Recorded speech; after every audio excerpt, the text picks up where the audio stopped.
Estamos estudiando el Evangelio de Lucas y hoy será el capítulo 15, que nos habla de tres parábolas, que es un marco de la gracia y del amor de Dios que Jesús vino a manifestar al mundo. Dice aquí que se acercaba a Jesús todos los publicanos y pecadores para oírles.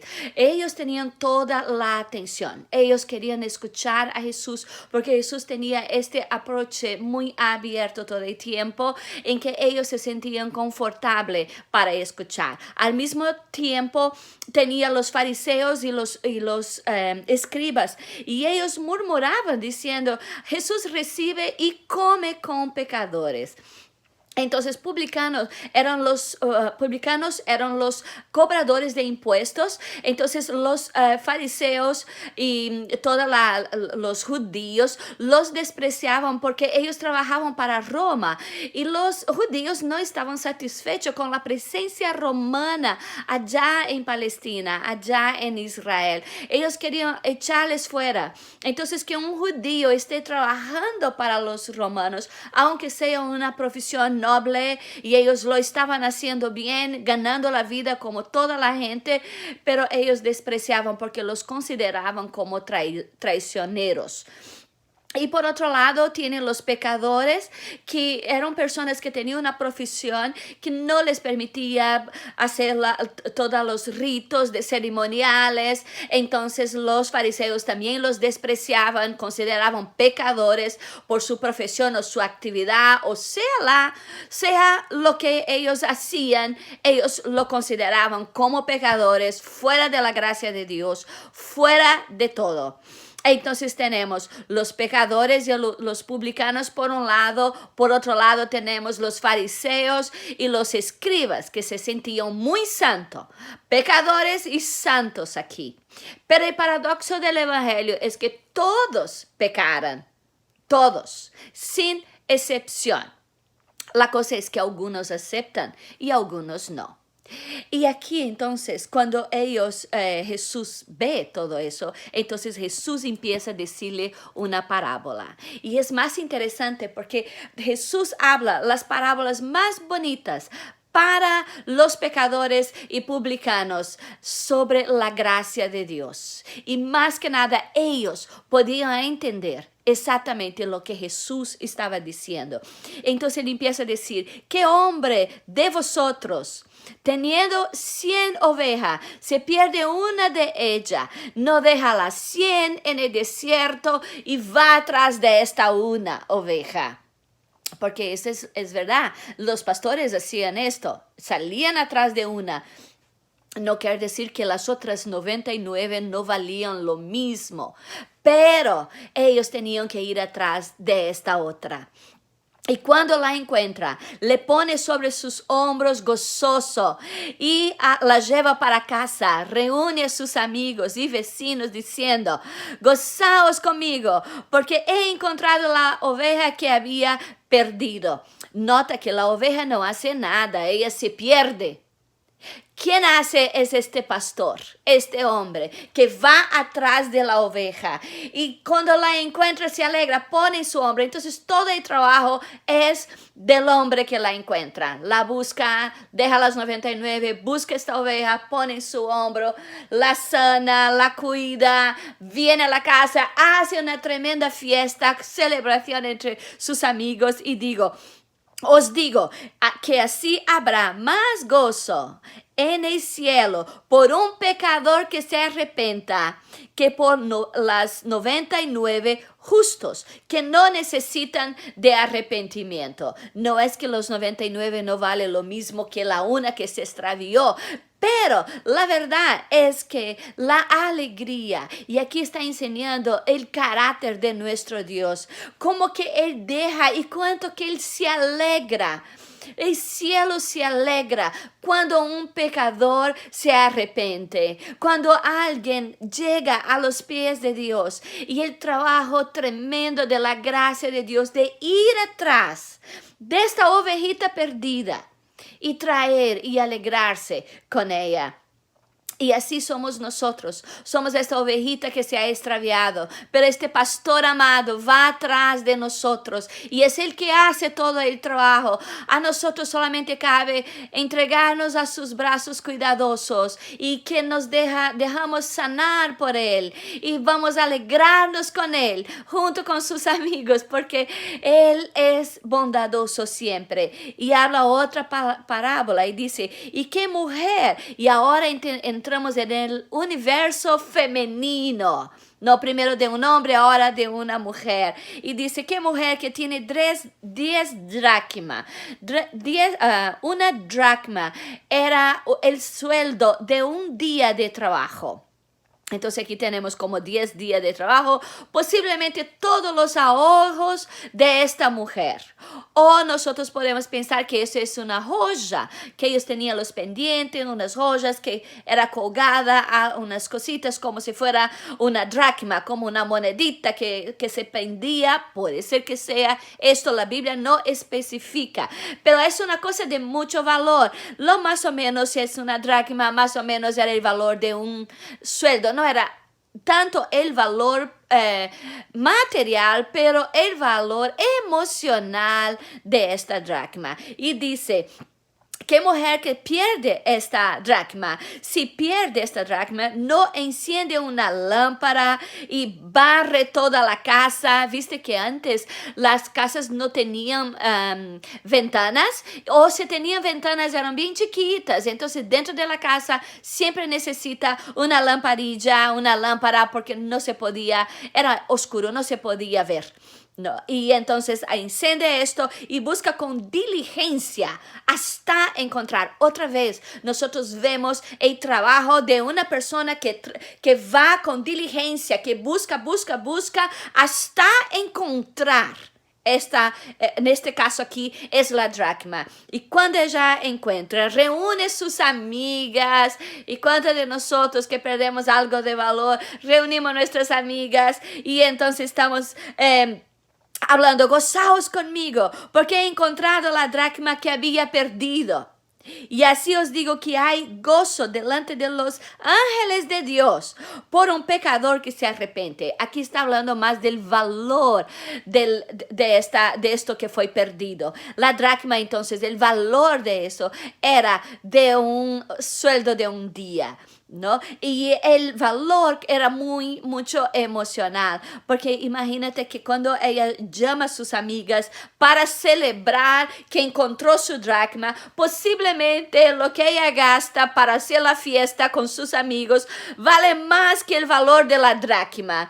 Entonces, aquí nosotros podemos ver cómo es Dios, que busca el perdido, y Él dio todo, y Dios dio su Hijo unigénito por nosotros. Él dio todo lo más valioso que tenía, y eso es lo que sugiere esta parábola, lo más valioso que tenía. No, quizás esta mujer gastó más con la fiestita con sus amigos que el propio valor de la joya o de la moneda que ella ha perdido. Y te voy a decir, Dios dio lo máximo que él tenía, porque la cosa de más valor era su propio hijo, y eso lo entregó por nosotros que habíamos o que estábamos perdidos. Y él entra en la tercera parábola, que habla que un hombre tenía 2 hijos. Entonces, un padre que tenía 2 hijos. Y los 2 hijos estaban rebeldes, descontentes, y estaban no indiferentes al amor del padre y todo que el padre representaba para ellos. Todo el esfuerzo de este padre, ellos no estaban viendo nada de esto. Entonces el más nuevo llega para el padre y le pide, mira, yo quiero la parte de mi herencia. El papá no tenía la obligación de darle de ninguna manera. La herencia recibía cuando el papá moría, pero este papá, él tan sabio, él lo dio a su hijo, y él salió de ahí, juntó todo lo que tenía, se fue a una tierra distante, allá malgastó porque era joven, era era inexperiente, no sabía qué hacer, entonces gastó toda su dinero y hasta que llegó un hambre en este lugar, entonces él no tenía más nada y quiso trabajar y fue a trabajar cuidando de los cerdos, Los cerdos para los judíos era algo abominable, era algo impuro. Los judíos no querían tocar en los cerdos. Entonces, que este hombre esté hablando esta parábola para esta gente, ellos no aceptarían la idea de que el hijo solamente tendría que estar en una situación muy desesperadora para poder hacer algo así. Pero lo hizo, ¿no? Y cuando estaba ahí apacentando los cerdos, pensando en comer la comida de los cerdos de tan mal que él estaba, pensando en tragarse esta comida, siquiera conseguía hacer esto porque no le dejaban. Entonces él cae en sí. Mira, ¿cuántos trabajadores de mi padre no ganan tan bien? Están jornaleros en la casa de mi padre, tienen abundancia y yo aquí padezco hambre. Entonces dice: me levantaré, iré a mi padre y le diré: Padre, he pecado contra el cielo y contra ti, ya no soy digno de ser llamado su hijo, hazme como uno de sus jornaleros. Entonces, la cosa buena de este hijo es que se arrepiente de su pecado, pero él está viendo solamente la falta de alimento, la situación mala que él está, y ahora ve el padre como una agencia de trabajo. Voy a mi papá y él me va a dar un trabajo para que yo pueda sostenerme. Entonces él fue a su papá no como hijo, pero como un empleado, queriendo, deseando ser. Fue yendo, hablando y tratando de memorizar su discurso para cuando llegara con su papá, pero todo lo que él quería era un empleo. Él no quería volver al padre, no entendió el amor del padre. Y cuando él va a su padre, y cuando el padre lo vio, la Biblia dice: movido a misericordia, corrió y echó sobre su cuello y lo besó. Entonces nosotros podemos decir que esa no es tanto la parábola del hijo pródigo, pero la parábola del padre que espera a su hijo, porque este padre estuvo esperando a este hijo, y cuando este padre lo abraza, él empieza su discurso que había entrenado todo el camino: Padre, pecado contra el cielo, contra ti, ya no soy digno de ser llamado su hijo. La verdad es que lo que este hijo hizo fue totalmente indigno. Él despreció a su papá, él fue rebelde con su papá, totalmente egoísta, nunca entendió el amor y la misericordia de este papá, y ahora está llegando delante de él todavía, aunque arrepentido, pero todavía con una actitud equivocada. Pero el papá lo corrige ahí, ¿no? Y como que diciendo: mira, yo soy tu padre, aunque tú podría considerarte muerto, ¿no? Porque cuando un hijo hacía lo que él hizo, pedir la herencia y se fuera, el papá podría considerarlo como que hubiera sido muerto. Y estaría súper bien dentro del contexto de esta época. Había desafiado a su papá al salir de la casa. Y ahora busca a su papá no como papá, pero como una agencia de trabajo, pidiendo un trabajo. Pero el papá, la actitud de él es totalmente diferente. Es decir: hijo, aunque tú eres considerado muerto, yo soy tu padre y yo te adopto otra vez. Yo te adopto como hijo otra vez. No es una decisión tuya. Tú vienes a mí como pidiendo un trabajo, pero yo voy a ti adoptando y restaurando tu posición de hijo, porque yo no mudo y mi posición nunca va a mudar. Yo soy tu papá y eso no cambia. Y aquí dice: pero el padre dijo a sus servos, no llegó a escuchar todo el discurso que había entrenado y dice, sacarle el mejor vestido. Entonces saca la cosa mala, ahora trae para él la honra otra vez. Saca la deshonra, pone la honra, cambia los vestidos. Y después dice, ponelo un anillo en el dedo. Esto quiere decir que esto restituye la autoridad que él tenía como hijo. Y él dice, trae un calzado en sus pies.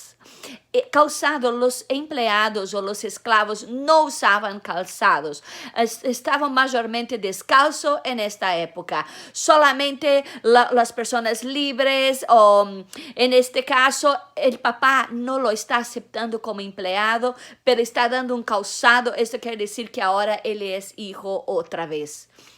Él no es esclavo, él no es empleado, él es hijo, lo restaura su dignidad. Y dice, traed un becerro gordo y matadlo y comamos y hagamos fiesta, porque ese mi hijo muerto era y ha revivido, se había perdido y es hallado, y comenzaron a regocijarse. Las tres situaciones terminó en fiesta, en gente alegrándose. Eso es un mandato de la parte de Dios. Esto es algo que tienes que hacer. Pero lo que pasa es que él tenía un hermano, ¿no? Porque eran dos hijos. Entonces el hijo mayor normalmente él gana 2/3 de la herencia. Normalmente. Entonces ella tenía, independiente de lo que el más nuevo llevó, siempre él tenía su parte, 2/3. Pero el mayor, que estaba en el campo, posiblemente trabajando hasta altas horas, y cuando vino y llegó cerca de la casa, oyó la música y las danzas, y llamando a uno de los criados, le pregunta, ¿qué es esto? ¿No? Y él dice, oh, he venido tu hermano y tu papá ha mandado matar un becerro gordo porque ha recibido bueno y sano. Entonces se enojó y no quería entrar en la fiesta. Salió. Por tanto, el papá, ¿viste? El papá tiene una mano fuerte y un corazón sabio. Siempre le está tratando de reconciliar. Entonces, le rogaba que entrara. Mas él respondiendo dijo al padre, mira qué dijo él, ¿viste? He aquí. Dijo él, he aquí tantos años te sirvo, no habiéndote desobedecido jamás. Y nunca me has dado ni un cabrito a gozarme con mis amigos. Entonces él está reprochando a su papá. Él era tan rebelde, arrogante como el otro. Solamente que el otro se fue. Todavía fue más honesto que se fue. Pero él no se fue, pero estaba más perdido que el otro. Porque no está entendiendo el amor de su padre. Él está dentro de la casa como un esclavo. Y no es esto que el padre quiere. Él está trabajando como un trabajador cualquiera de su casa, en vez de ser hijo. Y dijo, tú nunca me diste para gozarme con mis amigos. Posiblemente ni siquiera tiene amigos. Con una actitud tan amargosa de este hombre, posiblemente siquiera tenía amigos. No, pero cuando vino tu hijo, ahora él no considera su hermano, es tu hijo. Él lo da su hermano para su papá, es tu hijo. No es mi hermano, ¿no? He aquí, pero cuando vino tu hijo que ha consumido todos tus bienes con ramera, has hecho matar un becerro gordo. Es decir, él no tenía siquiera un cabrito chiquitico, pero ahora que hizo todo eso, ¿no?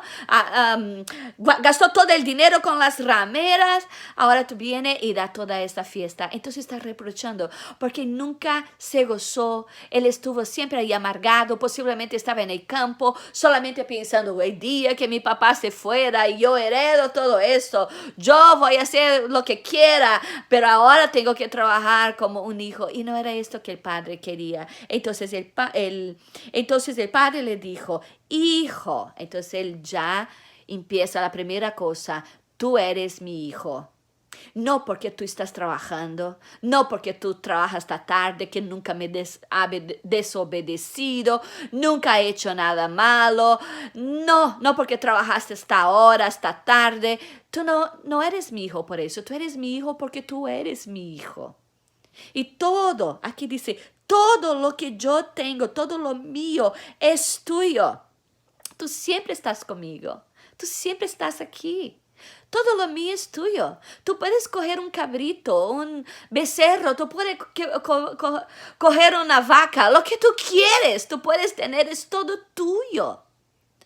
En otras palabras, el arreglo entre la herencia nunca cambió. La parte tuya sigue siendo tuya, es tuya. Pero tu hermano, ahora él pone otra vez. Él dijo que eras tu hijo, ahora dice, tu hermano, es tu hermano. Así como tú eres mi hijo, él es tu hermano también. No, era necesario ser, porque ese tu hermano, ¿no? Era muerto y ha revivido. Se había perdido y se ha hallado. Aquí estamos delante de dos pecadores y publicanos, que es el hijo menor, y los fariseos y los escribas, que es el hijo mayor. Esa es la figura. Entonces el hijo menor es estos pecadores que salen y malgastan toda su vida. Y el hijo mayor son estos fariseos y escribas que nunca hicieron nada, nunca pecaron grandemente, nunca fueron estos pecados de ramera, sexuales, pero hicieron pecados igual.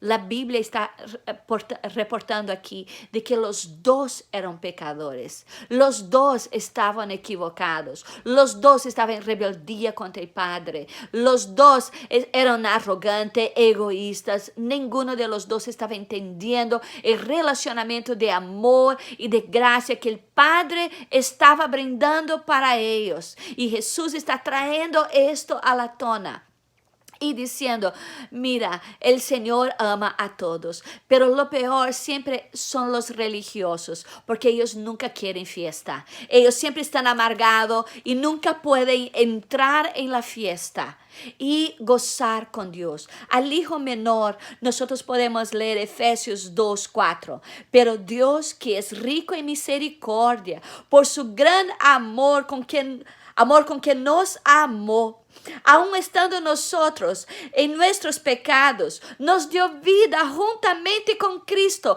Por la gracia sois salvos. Y juntamente con Él nos resucitó y asimismo nos hizo asentar en los lugares celestiales con Cristo Jesús, para mostrar a los siglos venideros la abundancia de gracia, riqueza de su gracia en su bondad para con nosotros en Cristo Jesús. Eso que Jesús hizo. Todos somos pecadores, pero Jesús nos trae para sí y Él revela su gracia, la gracia de su amor, porque todos pecamos y estábamos muertos como Él. Estaba muerto y revivió. Nosotros estamos muertos. Ahora somos revividos por el amor de Jesús y por la gracia que es revelada a través de Jesucristo. Y para el más viejo, el hijo mayor, podemos decir, porque por gracia sois salvos, por medio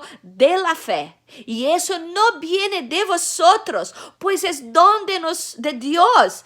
No es nosotros que nos salvamos, no es nuestras muchas penitencias y muchas cosas que vamos a salvar. Ese es don de Dios. Y este don de Dios está en Cristo Jesús, no por obra, para que nadie se gloríe. Viste, ese hijo mayor estaba pensando que sus obras le llevarían a su padre, pero no es por obra, para que nadie se gloríe, porque somos hechura suya, creados en Cristo Jesús para buenas obras, las cuales Dios preparó antemano para que anduviéramos en ella. Eso está en Efesios 2, de 4 a 8. Estábamos muertos como este hijo menor que había muerto y ahora fue resucitado, no, revivido. Estaba perdido y fue encontrado. Estábamos muertos por nuestros pecados. O como el hijo mayor que piensa que puede ganar el amor del Padre con sus muchos trabajos, pero no es muchos trabajos, es aceptar la gracia, aceptar la fiesta de Dios, aceptar la gracia que le ha dado. Muchos de los cristianos no aceptan esto y viven vidas pesadas y amarguras, llenas de tristezas y de dolor. La religión muchas veces pone peso arriba del ser humano, pero no hay peso, hay fiesta, hay gracia, hay alegría, hay perdón, hay misericordia de la parte de Dios. Y es esto que yo quiero que tú recibas de la parte de Dios con estas 3 parábolas. Que el Señor te bendiga.